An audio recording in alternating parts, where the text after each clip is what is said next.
Hello everyone, and welcome back to Archeage 101. My name is Jalon, and I lead the Paradox Guild on the Sulfura server.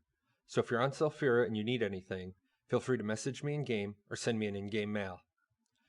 Out of game, you can head over to our webpage at www.paradoxgaming.net, or you can send us an email at the address below. Good afternoon, everyone. This episode isn't really a true Archeage 101 video. What I wanted to do was every 5 videos, I'm going to do just a quick review and corrections so that the viewers feel that if they bring something up that I'm admitting that I might have made a mistake or bringing their points into a little bit further conversation. I don't want anybody to feel like I'm doing something to give new players bad advice, so you'll never really see me censor comments on my YouTube, and I'm always going to be willing to talk about them here. So for today, there's 4 main ones that I'm going to talk about. The first came from part 2, the Proficiency Window, the famed proficiency caps. I'm going to clear up some mistakes I made in the verbiage there. Part 3 in the Orcanita Dream Enhancement. Part 5, Whalesong and Aegis farming. And Part 5 again, the proper trees to chop. So from Part 2, Proficiency Window, the famed proficiency caps. Silver, who is on Sulfura with me, really good person, takes a lot of time to answer new player questions. Wanted to point out in the proficiency window at the bottom with the proficiency category limit, that is actually the famed cap for category, and that is true. In the 3.0 patch, it changed how your proficiencies could rank up. Up until 3.0, you could have any amount in any category leveled up to full. But now you are limited to having 2 harvesting, 3 crafting, and 2 special at the famed rank. And nothing can change this. It doesn't matter if you purchase snowflakes, nothing can bump up those numbers. So to flip back into game, so you see what I'm talking about, and I bring up the proficiency window. This is your proficiencies window.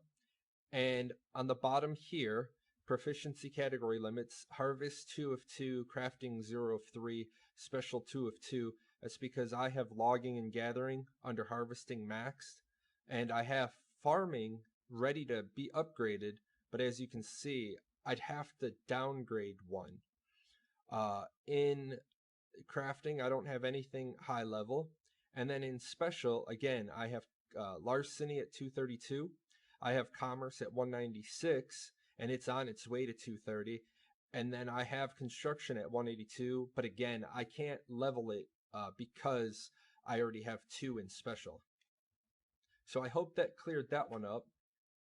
The next thing I want to review also came from Silver, and this was the Orcanita Dream enchantment. And in the video, I had inadvertently said that it goes onto your cloak. I was wrong there. This is the enchantment that goes onto your wardrobe. For your cloak, it's one of the perfect Lunar Frosts that you're going to want to make. So when we come in a game and we come to the marketplace, award, merit, and this item down, this is pretty much the standard meta. This is the only enchant we have for the costume, so everyone pretty much runs it. If you're looking for your options for the perfect for your cloak, come into the folio and type perfect, and it's the only 5 recipes, and these are made with alchemy. And for strength, for agility, and for intelligence, they all share a similar type of buff where you increase by +4 the stat until it stacks 5 times, and then it increases attacks by +3 when the number of stacks are reached. For earth and life, earth is stamina and life is spirit. Those two, with life you have a chance to regain mana, and with earth you have a chance to regain life. The next one came from part 5, Whalesong and Aegis farming, and this came from Dutchy Dutch. He said, wait, 1k labor spent into purses from Whalesong's Aegis got me around 400 gold. For him, it's 35 labor per purse, and each purse gave him around 1 gold 40. Am I doing something wrong? No, he was doing it absolutely right. I was unclear on that point. A couple of things I want to clear up. Number one, the 1000 labor assumes a maximum proficiency, and it also assumes you're going to be opening ancestral crates, not in ancestral purses. I've done several test runs for data points. You can get as little as 200 gold, or you can get as much as 400 gold from the crates if you spend 1000 labor.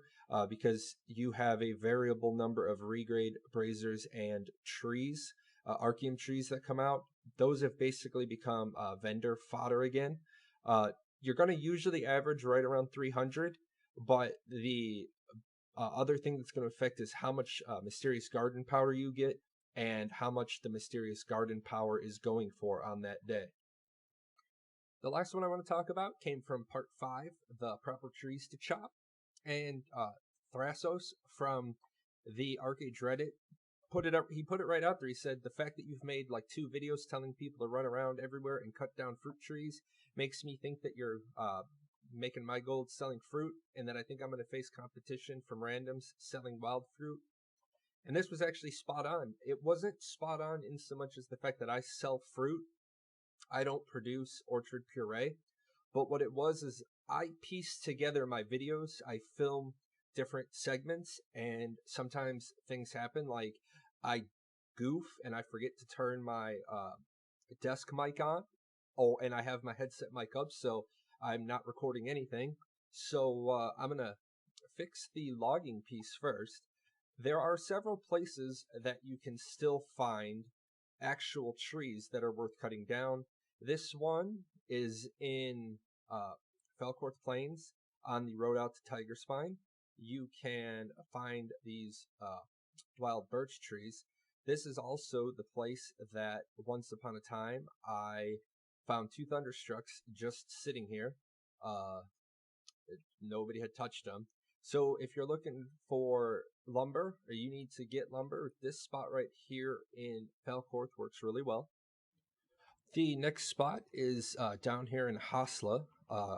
This was always a hot spot during the early launch days, especially when people used to do the rifts. As you can see, there's ebony trees down here, which these are actually a pretty good tree for somebody that's just trying to harvest random logs. You'll see there, 18 logs from 15 labor. That's a pretty good ratio. Also have these camphor trees, and I forgot what the ratio on them is, but it's usually pretty good.